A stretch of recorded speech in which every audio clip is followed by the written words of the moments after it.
The last good day began with the familiar scent of pinyon pine and hot sandstone, a perfume Aris Thorne associated with truth. As a paleo-botanist, truth for her was a tangible thing, something that could be coaxed from petrified pollen grains and the fossilized ghosts of leaves. She was a woman who understood deep time, the immense, silent pressures that turned life into stone. It gave her a unique brand of competence, a calm that settled over her like fine dust in the quiet places of the world. This trip was different, though. It was not about work, not about the patient scrape of a trowel against rock. It was about Leo. At 4 years old, her son was a creature of the immediate now, a whirlwind of bright energy that stood in stark contrast to the geological epochs she studied. His vulnerability was a constant, low-level hum beneath the surface of her own composure, a fierce, protective love that was the most powerful force in her universe. She watched him now as he crouched by the water's edge, his small hand patting the red mud, his brow furrowed in concentration. He was building a dam, a project of immense and fleeting importance. The fluvial geomorphology of this particular deposit is highly unstable, little man, she said, her voice echoing slightly against the canyon wall. Leo looked up, not understanding the words but the playful tone, and grinned, a smear of red mud bisecting his forehead. Aris smiled back, her heart doing a familiar, painful clench. She was an expert in this environment. She knew the currents, the weather patterns, the flora, the fauna. She had packed meticulously the desalinating water filter, the GPS locator with a fresh battery, the emergency flares, the medical kit stocked to handle everything from a scorpion sting to a compound fracture. She was not a tourist. She was a scientist on holiday, and her idealism was tempered with rigorous pragmatism. The greatest vulnerability she knew was the small boy currently trying to redirect a trickle of the mighty Colorado River with a stick and a handful of pebbles. Her bond with him was a physical thing, a cord of light that stretched between them, and in the vast, indifferent silence of the canyon, it felt like the only thing that truly mattered. She knelt beside him, her own hands sinking into the cool mud. "You have to pack the sediment," she instructed gently. "Create a solid core." He mimicked her, his small fingers pressing earnestly. After a few minutes of shared, silent work, she checked her watch. Time to get on the water. Before they pushed the inflatable kayak into the current, she took out her phone. The signal was weak, a single flickering bar, but it was there. She held it up, reversing the camera. "Big smile for Aunt Lena," she prompted. Leo, now strapped snugly into his child-sized life vest, gave a ferocious, dinosaur-like roar, his mouth wide open. Aris laughed, her head tilted beside his, the sun catching the lines around her eyes. She snapped the picture. A mother and son, vibrant and alive, framed by the towering red walls of the canyon and the impossible blue of the desert sky. She typed a quick message. "Having the time of our lives. River is perfect. We'll call from the rendezvous point tomorrow at 6 p.m. sharp. Love you." She hit send, watching the small blue bar crawl across the screen before the message status changed to delivered. She stowed the phone in a waterproof bag, clipped her GoPro to her helmet, and with a final expert push, sent their small craft into the gentle embrace of the river. In her small apartment in Denver, surrounded by the organized clutter of her graphic design business, Lena Thorne received the text. The photo popped up on her screen and she smiled, her chest warming. Aris looked so happy, so at home. And Leo, he was pure, untamed joy. Lena typed back, "Looks amazing. So jealous. Talk to you tomorrow. Be safe." She set the phone down, the image of her sister's smiling face lingering in her mind. The rest of her day passed in a blur of client calls and color palettes. The next day she worked with a familiar anticipation, her mind periodically drifting to the canyon, imagining Aris pointing out a circling hawk to Leo, or explaining how the layers of rock told a story millions of years old. As the clock ticked towards 6 in the evening, She cleared her desk, made a cup of tea, and sat on her couch, waiting for the phone to ring. 6 o'clock came and went.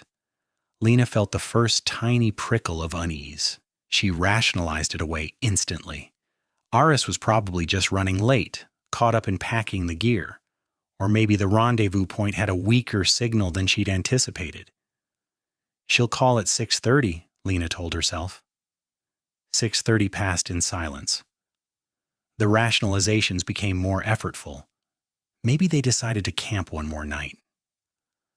Aris was spontaneous like that if she found a particularly interesting geological outcropping. But she wouldn't miss a check-in. Not with Leo. She was pathologically responsible. By 7, the dread was no longer a prickle, but a slow, cold ooze spreading through her veins. She started pacing, her tea forgotten on the coffee table. She pictured the river, no longer gentle and perfect, but dark and powerful. She imagined 100 scenarios, each one more vivid and terrifying than the last. A flipped kayak, a sudden storm, a fall. By 8 o'clock, the rationalizations were gone, replaced by a certainty so chilling it made her teeth chatter. Something was wrong. Her hands were trembling as she picked up her phone, her thumb hovering over the numbers. The act of calling felt like a betrayal of hope, an admission of the unthinkable. But the silence in her apartment was screaming. She took a deep, shuddering breath, her heart hammering against her ribs, and dialed 911. "My sister and my nephew," she began, her voice a tight, thin wire of sound. "They went kayaking on the Colorado River. They were supposed to call me 2 hours ago." The mobilization was swift and impressive, a surge of human intention against the vast, silent indifference of the wilderness. Within hours of Lena's frantic call, the Bureau of Land Management Ranger Station near the Put-in Point transformed into a bustling command post.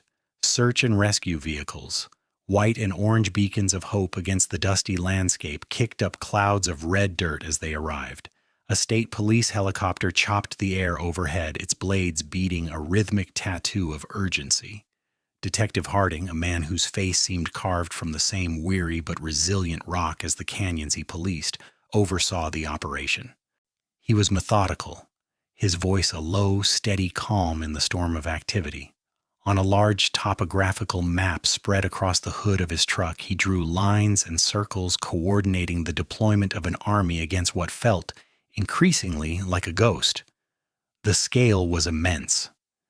Teams were dispatched from 3 counties, a mix of professional rescuers and vetted volunteers, all with the grim expertise that came from working in one of the most beautiful and unforgiving landscapes on Earth.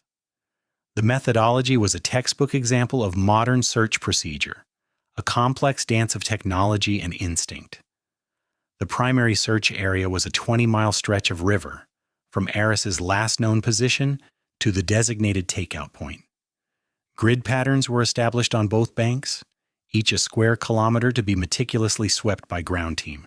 Harding explained the process to Lena, who had driven through the night and now stood beside him, a hollowed-out specter in the harsh morning light.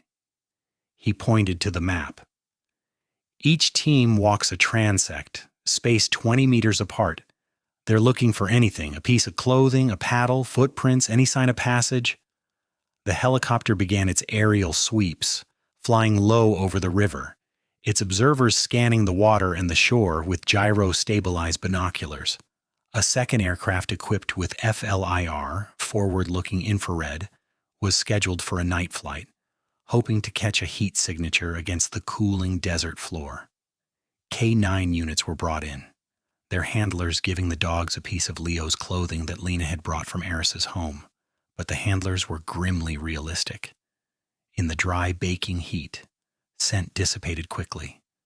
The river itself was the biggest challenge. Its currents were complex, its water thick with silt, rendering underwater visibility almost zero. A boat with side-scan sonar was deployed, its operators staring at a monochrome screen trying to interpret ghostly shapes in the murky depths.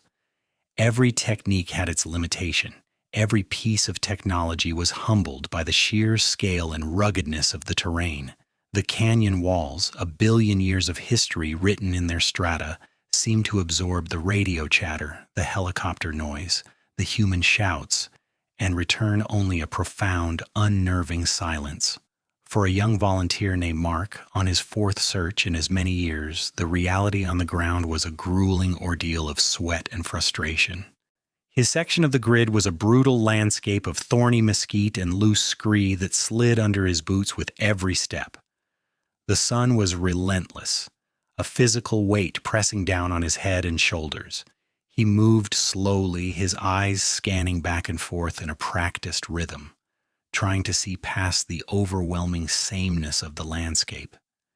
Every shadow looked like a piece of fabric, every sun-bleached branch like a bone. The work was monotonous, a slow, plodding march punctuated by the crackle of the radio and the constant need to drink water. With every fruitless hour, a sense of futility began to creep in. They were looking for a needle in a haystack the size of a mountain range. The vastness of the canyon felt personal, an active antagonist that was deliberately hiding its secrets. He paused, wiping sweat from his brow with the back of a gloved hand, and looked up at the towering cliffs. It was easy to feel small here, insignificant. The thought of a woman and a small child alone and lost in this immensity was a cold knot in his stomach. He keyed his radio, his voice raspy. Grid C7 sweep complete, nothing to report.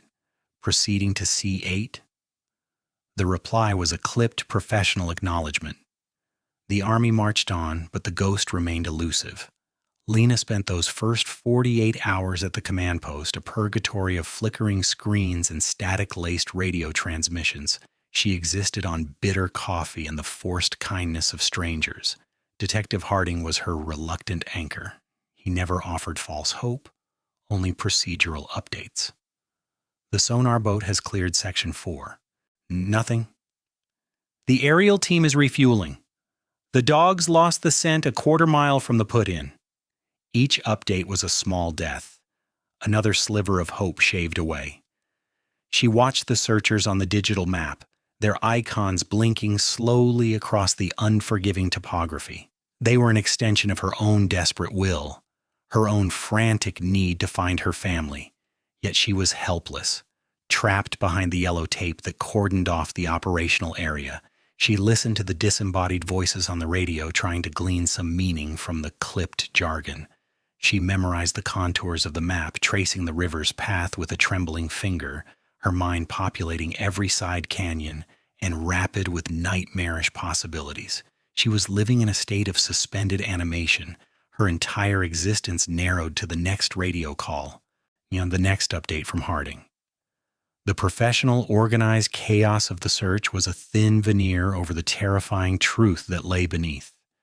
No one had found a single definitive trace of Aris Thorne or her son. They had paddled into the canyon and vanished from the face of the earth. On the third day, a shout crackled over the radio, sharp and clear, slicing through the monotonous drone of the command post. SAR-3 to command, we have something. Repeat, we have a visual. A jolt went through the assembled personnel. Lena's head snapped up, her heart seizing in her chest. Harding grabbed the microphone, his knuckles white. Command to SAR-3, go ahead. The voice came back, breathless, with a mixture of excitement and caution. We've found a piece of a life vest, child-sized, bright orange. Snagged on a tamarisk branch about 15 miles downstream from the designated takeout. 15 miles. It was far beyond their primary search area. A wave of murmurs went through the command post. A new theory began to crystallize with terrifying speed. A narrative that was both horrifying and, for the first time, coherent. They must have capsized in a turbulent, unmapped section of the river. The current, stronger than anticipated, had swept them miles downstream, pulling them under, scattering their gear. It was a story of a tragic accident, a testament to the river's unforgiving power. For Lena, the news was a complex and agonizing blow. The hope for a rescue, for finding them waiting on a sandbar evaporated, replaced by the grim, desperate hope for recovery. At least this offered a path forward. It was a clue, a solid point in the vast emptiness. It was a false dawn, but in the darkness of her despair, it looked so much like the real thing. The discovery prompted an immediate and massive reallocation of resources. The meticulous grid search of the upper canyon was abandoned. The focus shifted entirely to the lower river, a wider, more remote section with countless side channels and thick, impenetrable vegetation along its banks. Harding, feeling the immense pressure to bring the search to a conclusion, diverted every available asset. The sonar boat was trailered and relaunched miles downstream. The helicopter teams were given new flight paths. Ground teams were ferried by boat to the new search zone, a logistical feat that took the better part of a day. For the next 3 days, they combed this new area with painstaking diligence. Searchers waded through waist-deep muck, their boots sinking into the grasping mud. The sonar boat traced a slow, deliberate path back and forth across the river, its operators' eyes burning from staring at the screen. The divers, tethered by ropes, descended into the cold, blind depths, their hands sweeping through the darkness. The work was exhausting, the mood grim. They were no longer searching for survivors, they were searching for the dead, and still they found nothing. The life vest fragment remained a solitary, mocking clue. The debunking came not from the field, but from a quiet office in Salt Lake City. The fragment of the life vest had been carefully bagged and flown to a crime lab. A technician, following standard procedure, had located a small tag with a barely legible serial number. The number was run through a manufacturing database. The report was emailed to Harding on the evening of the 6th day. He opened it in the quiet of his temporary office, the hum of the generator outside a constant companion. His eyes scanned the text, and he felt a cold, sinking feeling in his gut. The vest was a model sold exclusively by a major retail chain. Its lot number indicated it had been manufactured 3 years prior. He pulled up the file on Aris Thorne, scrolling down to the detailed inventory list Lena had provided from her sister's credit card statements and emails. Aris had purchased her kayaking gear, including 2 specific high-end life vests, from a specialty outfitter a year before the trip. The brands didn't match. The manufacturing dates didn't match. The fragment they had found was nothing more than a piece of river trash, a cruel coincidence that had sent his entire multi-agency operation on a multi-day wild goose chase. The fallout was immediate and crushing. Resources were stretched thin, morale was shattered. The volunteers, who had taken time off work, were exhausted and disheartened. The budget for the search was nearly depleted. That night, Harding had to make the most difficult call of his career. He walked over to where Lena was sitting, a lonely figure wrapped in a blanket against the night's chill, and told her they were suspending the active search. He explained the discrepancy, the dead end.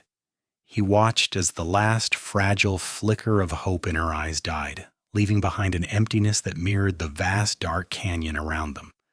The army was retreating. The ghost had won. 7 years passed. The world moved on, as it always does. New technologies emerged, governments changed, cities grew. But for Lena Thorne, time had fractured on that June evening. She remained frozen in the amber of that last, unanswered silence. The canyon itself changed with the seasons. Flash floods scouring its floor, rockfalls altering its face, the sun bleaching the stone day after day, year after year. But in her mind it was always the same, a place of terrifying beauty that had swallowed her family whole. The official story, the one that appeared in the sporadic anniversary articles in the local papers, had solidified into a simple, tragic tale. Dr. Aris Thorne, a promising scientist, and her young son Leo were presumed to have drowned in a tragic rafting accident. It was a tidy narrative that offered a kind of closure to the public, a cautionary tale about the power of nature. It was a story that allowed everyone else to forget.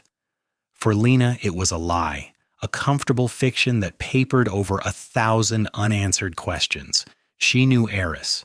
She knew her sister's competence, her meticulous planning. The accident theory felt wrong, too simple, too easy. It was a false narrative, and it became the central antagonist of Lena's life. Her fight against this narrative was a quiet, relentless vigil. It took place in the late hours of the night in the sterile glow of her computer screen. Her apartment had transformed into a cold case command center. One wall was covered with a massive laminated topographical map of the search area, annotated with her own notes and theories, a web of red and blue marker lines. She had spent years building a website, a digital memorial, and an active investigative tool she called the Thorne Project Still Searching. It was a masterpiece of controlled grief, clean and professional.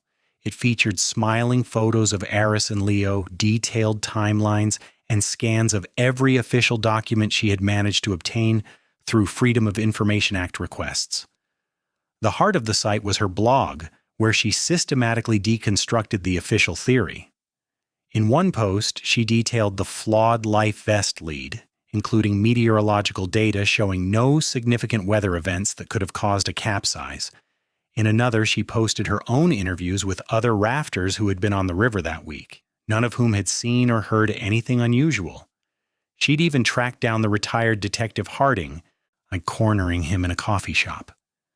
He had listened patiently, his eyes full of a sad, weary pity that she hated, before telling her that without new evidence, there was nothing anyone could do. Her activism was a lonely, thankless task, a constant battle against the entropy of forgetting. It was her penance, her purpose, her refusal to let her sister and nephew become a footnote in a cautionary tale. Her internal world was a complex landscape of conflicting emotions. The raw, keening grief of the early years had cooled into a harder, more resilient substance. Hope had changed its shape. It was no longer the desperate, childish wish for a miraculous return. It was a colder, more intellectual hope.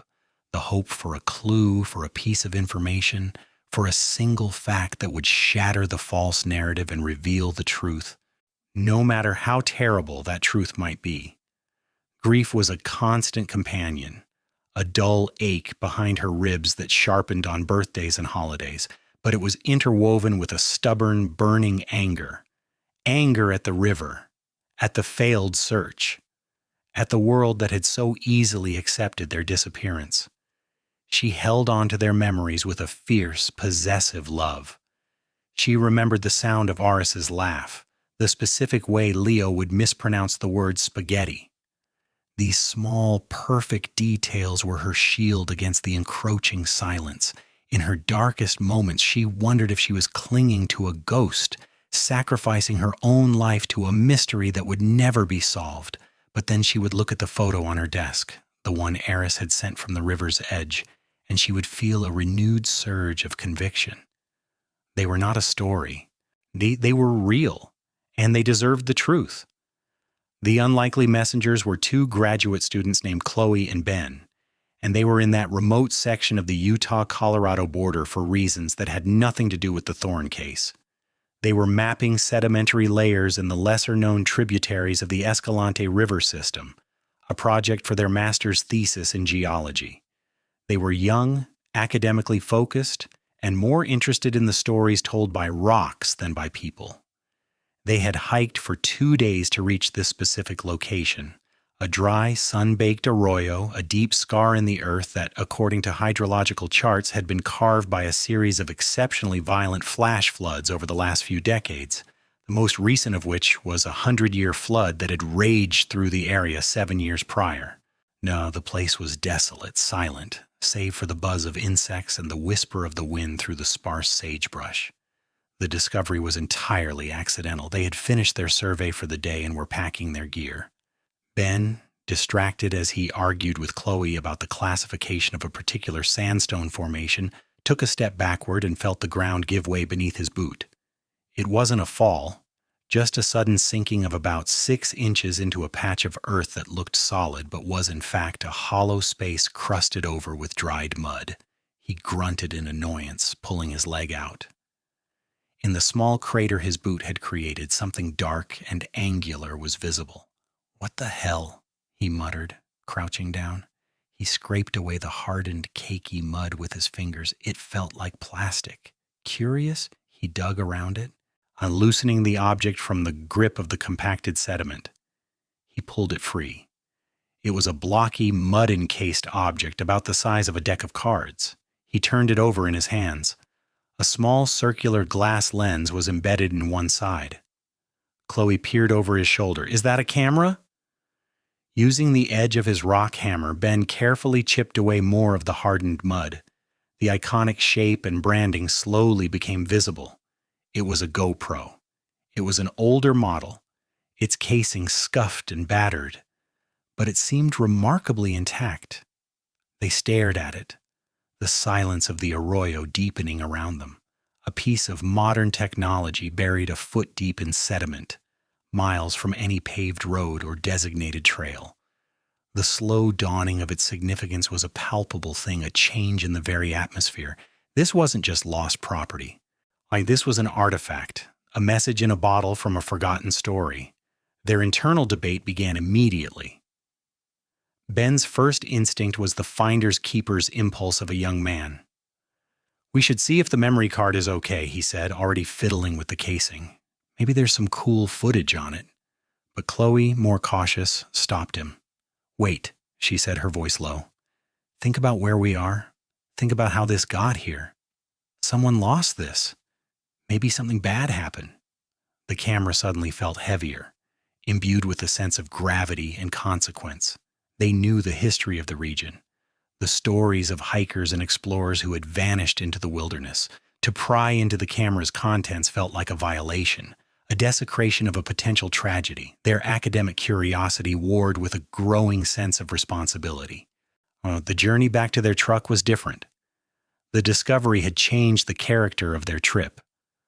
The camera, wrapped in a spare shirt and tucked carefully into Chloe's backpack, felt like a sacred object, a heavy secret. They spoke little, each lost in thought. By the time they reached the small town of Blanding 2 days later, they had made their decision. They walked into the San Juan County Sheriff's Office, feeling awkward and out of place in their dusty hiking gear.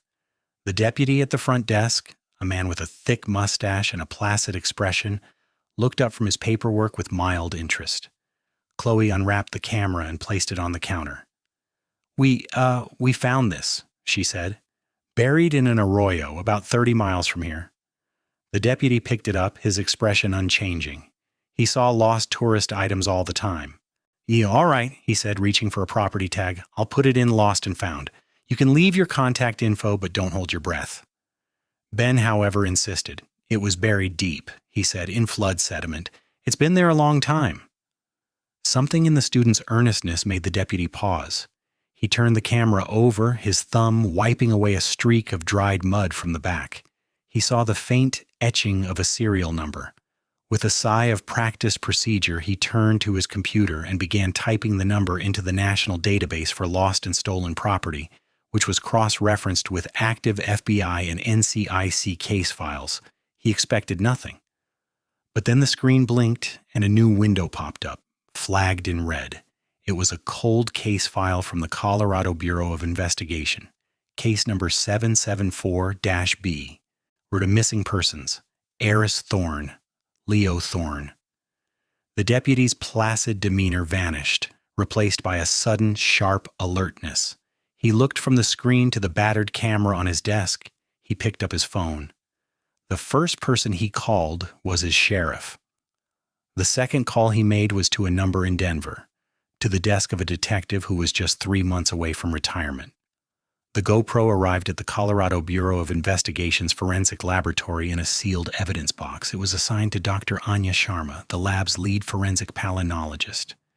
Dr. Sharma was a woman of immense patience and precision, her professional world confined to the microscopic. Her lab was a sterile sanctuary, the air filtered to prevent contamination from the outside world's constant, invisible rain of pollen.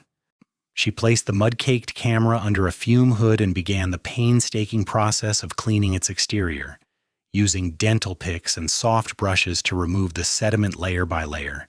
carefully preserving every particle she dislodged. Her primary goal was to see if the camera's memory card was salvageable, but her own specialty demanded a different, more nuanced investigation. The waterproof housing, she knew, was not a perfect seal against the microscopic world, especially under years of fluctuating environmental pressure. Microparticulates could and would find their way in. Before attempting to open the case, she gave a briefing to a younger detective assigned to liaise with her. She explained the core principle of her science, her voice calm and academic. Forensic palynology, she began, is the study of pollen and spores as evidence. Think of pollen grains as nature's fingerprints. Every plant species produces a unique grain, and they are incredibly durable, capable of surviving for millennia. A given location at a given time of year has a distinct pollen signature. If I can identify the pollen inside this camera case, I can tell you not just where it has been, but when it was there. She explained how different plants pollinate at different times, some in spring, some in summer, some in fall. This temporal specificity was the key. The evidence the pollen provided was not just geographical, it was chronological. The detective nodded, trying to grasp the full implications. To him, it was just a camera. To Dr. Sharma, it was a time capsule. The moment of discovery happened in the quiet of her lab, late on a Tuesday afternoon. After successfully recovering the data from the memory card, which contained only a few short, happy clips of Aris and Leo from the start of their trip, Sharma turned her attention to the interior of the housing. She had finally managed to break the seal, her tools moving with surgical precision. As she had predicted, a small amount of fine sediment and organic matter was inside. She carefully collected the sample and prepared a slide. Under the powerful lens of her comparison microscope, the hidden world of the camera's interior sprang to life. She saw the expected grains, pine, cottonwood, willow, all consistent with a riverside environment in early summer. But then she saw something else, mixed in with the others. It was a large, spiny, and unmistakable grain. She cross-referenced it with her digital atlas, though she already knew what it was. Datura wrighti, sacred datura. A night-blooming desert plant known for its large, white, trumpet-shaped flowers. A wave of professional curiosity washed over her. She pulled up the plant's profile. It was a dry land species, not typically found on the immediate riverbank, but the most critical piece of information was its bloom cycle. In that region of the country, Datura wrighti blooms only in the late summer, typically from late July through September. She felt a jolt, a synaptic snap of cognitive dissonance. She pulled up the Thorne case file on her monitor. Aris and Leo Thorne disappeared on June 12th. Today she was looking at a high concentration of pollen from a plant that would not have even begun to flower until 6 weeks after they vanished. The conclusion was instant, staggering, and irrefutable. The camera had not been lost in the river on June 12th. It had been on dry land somewhere near a blooming sacred datura plant in late August of that same year. The waterproof case had been opened, exposed to the late summer air, and then resealed before being washed away in a flood. The entire foundation of the case, the tragic accident on the river, crumbled to dust on the glass of her microscope slide. Detective Harding was reviewing his retirement paperwork when the call came from the lab. He listened to Dr. Sharma's explanation, his pen hovering motionless over a form. At first, he didn't understand. Pollen? What are you talking about? Dr. Sharma, patient as ever, explained it again, this time in the simplest possible terms. Detective, the victim disappeared in June. The inside of her camera is full of August pollen. It's a physical impossibility unless the camera was opened 2 months after she was reported missing. Harding hung up the phone, the receiver feeling unnaturally heavy in his hand. He stared out the window, his mind reeling. For 7 years, the case had been a tragedy, a story of nature's power. Now, it was something else entirely. The pollen report turned the entire narrative on its head. It meant the GoPro hadn't been lost in the river. It had been with someone who had opened it in a different place at a different time. And if they had the camera, they might have had Aris and Leo. The cold case was suddenly, violently hot. The quiet tragedy he had long filed away had just revealed itself to be a likely homicide. The ghost in the canyon suddenly had a human shape. The brainstorming session was tense and electric. In a small, windowless conference room, Harding, the young detective named Reese, and Dr. Sharma stood around a massive topographical map. The pollen report lay in the center of the table like a holy text. "So the accident theory is dead," Harding stated, his voice flat. "The camera was on dry land in August. Then, at some later point, a flood washed it into the arroyo where the students found it." Dr. Sharma pointed to a highlighted section of her report. "The sediment inside the case is consistent with the soil composition of the plateaus above the river, not the riverbank itself, and Datura wrighti thrives in those arid, rocky areas."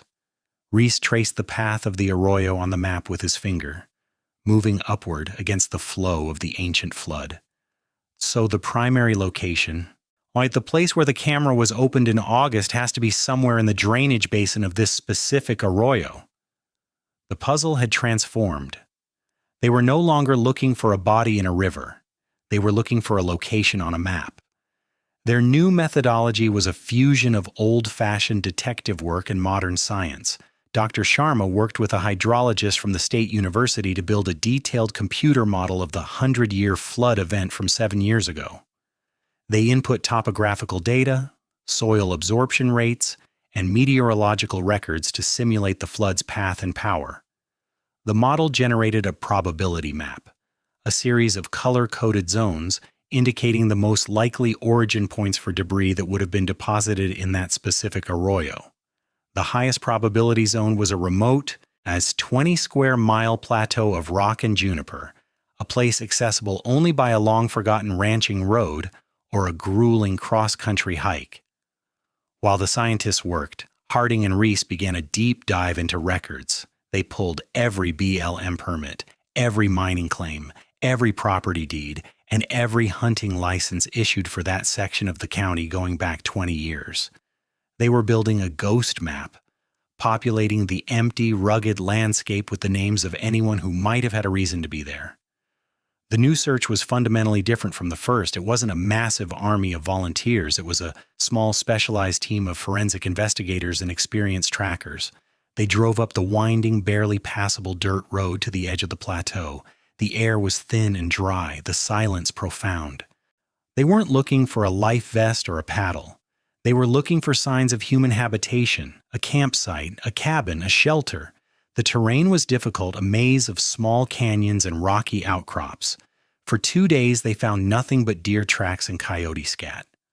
On the third day, a tracker noticed something odd, a small cluster of rocks near the base of a sandstone cliff.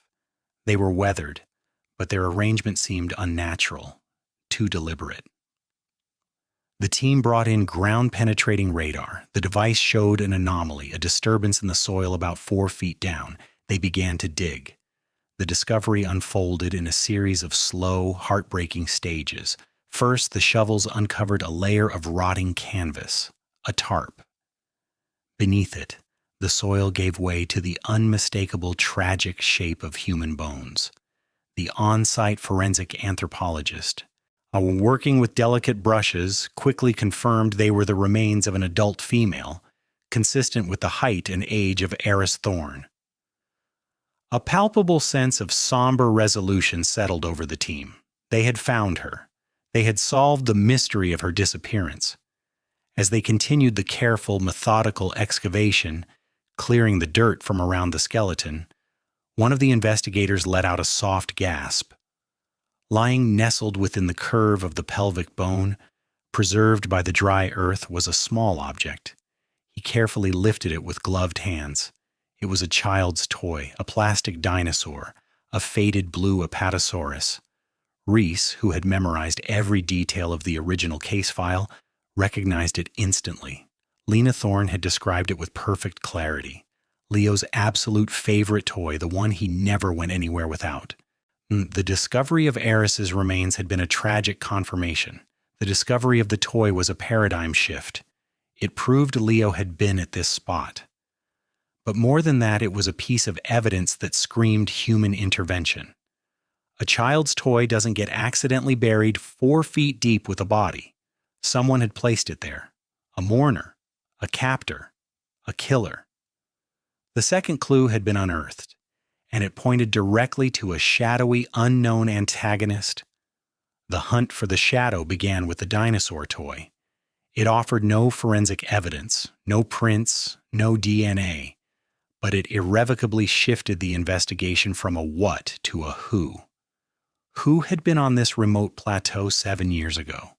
Who would bury a woman and her child's toy? Harding and Reese returned to their ghost map of property records and permits, now armed with a laser-focused search area. The work was a tedious grind through dusty county archives and poorly digitized government databases. They were chasing phantoms down bureaucratic rabbit holes. They investigated an old mining claim registered to a man who had died in 2001. They spent a week trying to track down a man who had held a grazing permit in the area, only to find he was a 90-year-old rancher in a nursing home in Arizona. The dead ends were maddening, each one a small defeat that made the shadow feel more and more elusive. The frustration mounted. It felt like they were searching for a man who didn't exist. The breakthrough came from the driest of sources, a water use application filed with the state engineer's office 9 years prior. Reese, his eyes bleary from staring at microfilm, found it by chance. It was a barely legible, handwritten application for a permit to drill a small well on an unpatented parcel of land right on the edge of their high probability zone. The parcel was too small and insignificant to show up on most maps. The name on the application was Silas Vance. Harding ran the name through every database he could think of. The results were unnervingly sparse. No criminal record, no credit history, no social media presence. It was a man actively trying to be a ghost. But there was one hit, a single thread. A driver's license issued 12 years ago, never renewed.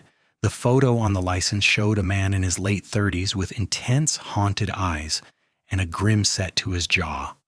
There was also a record of a marriage to a woman named Alara. No children. Their last known address was a P.O., was box in a town 60 miles from the plateau, a box that had been closed 8 years ago.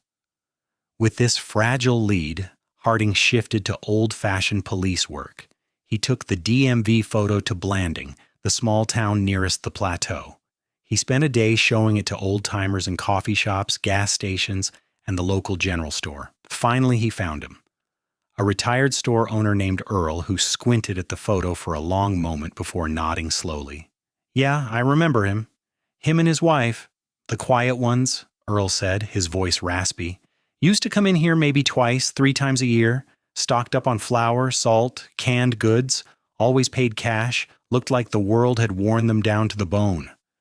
Harding felt a surge of adrenaline. "When was the last time you saw them?"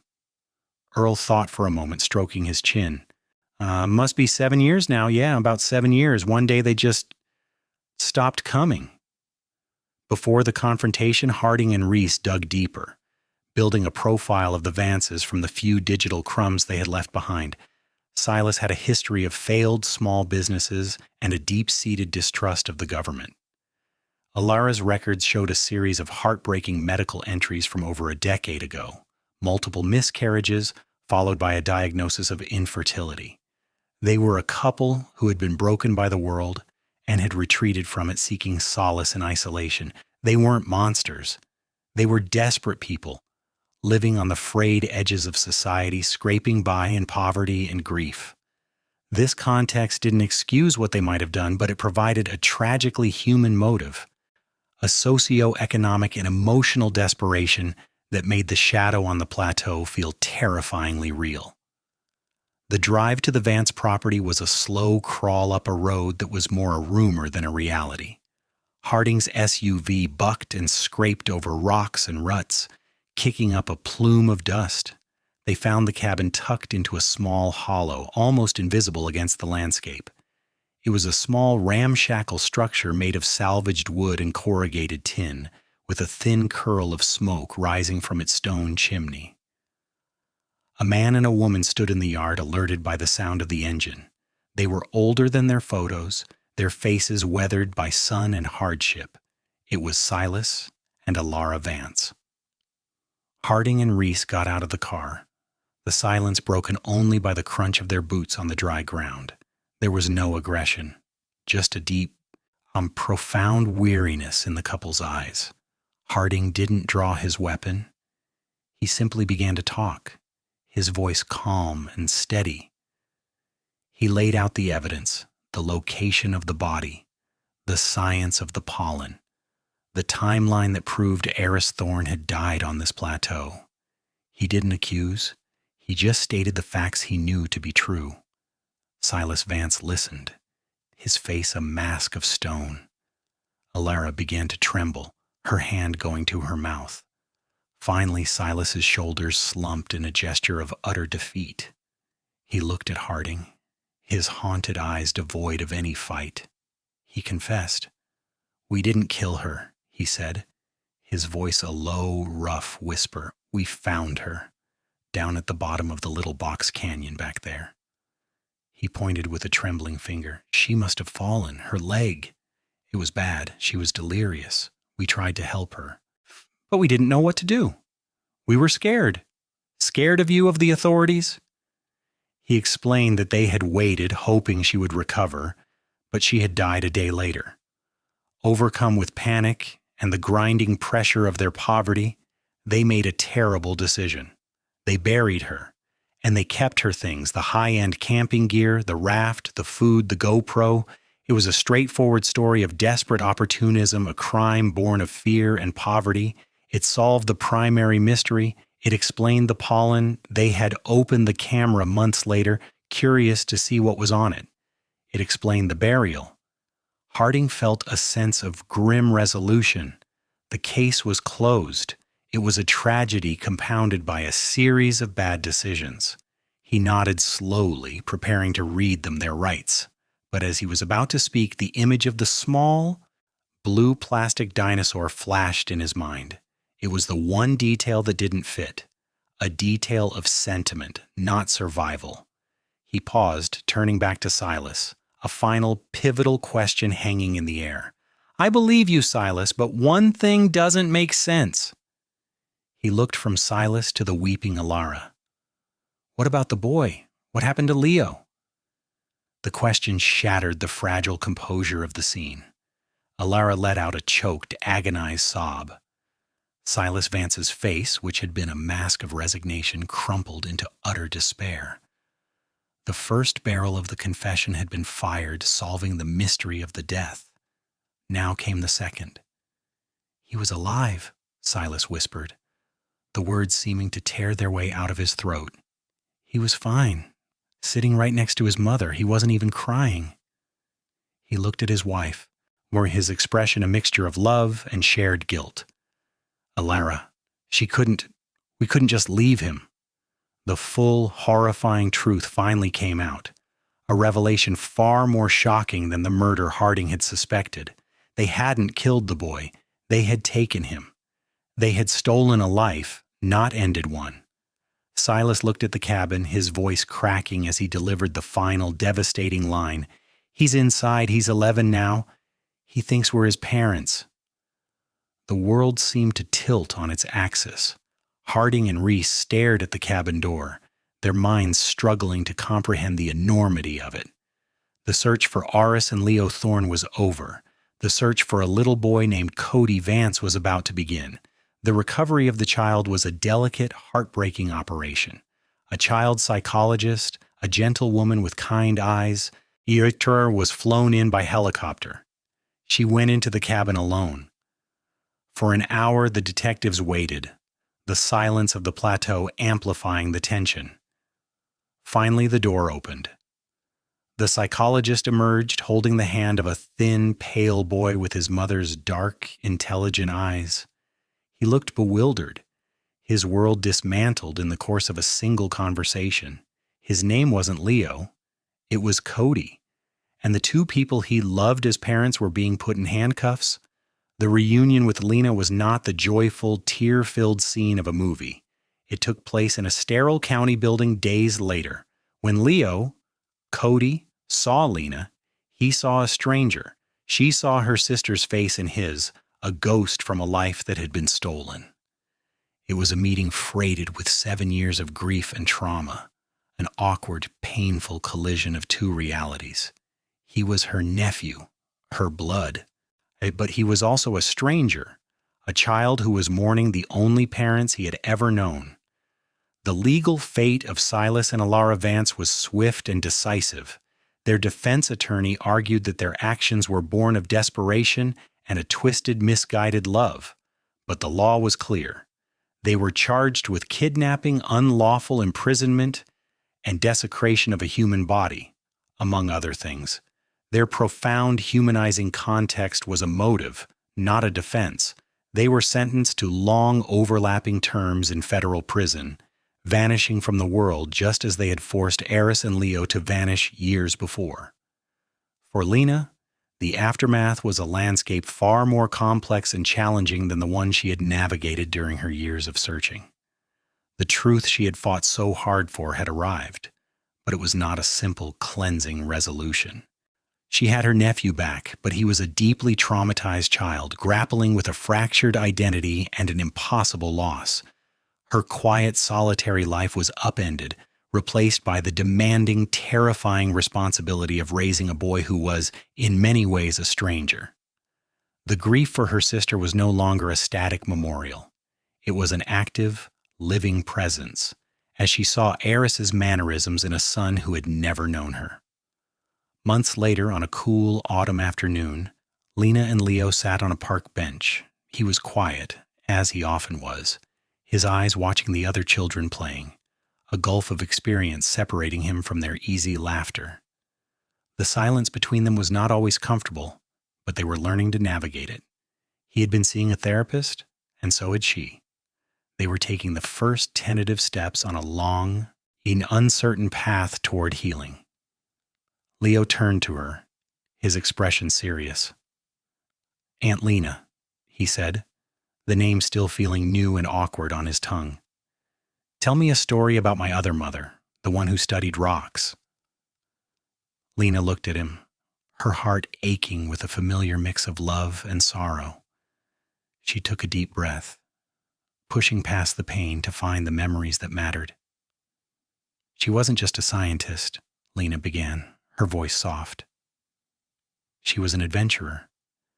She believed that everything, even a tiny grain of pollen, had a story to tell if you just knew how to listen." She began to speak of Aris, not as a victim, not as a name in a case file, but as the brilliant, funny, and fiercely loving woman she had been.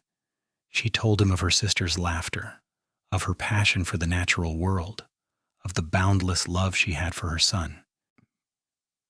And as she spoke, weaving the truth of the past into the fragile fabric of the present, she knew that this was the real recovery, the long walk home. The healing was not complete. The scars would never fully fade. But here, in the telling of a story, a new chapter, however complicated, was finally beginning.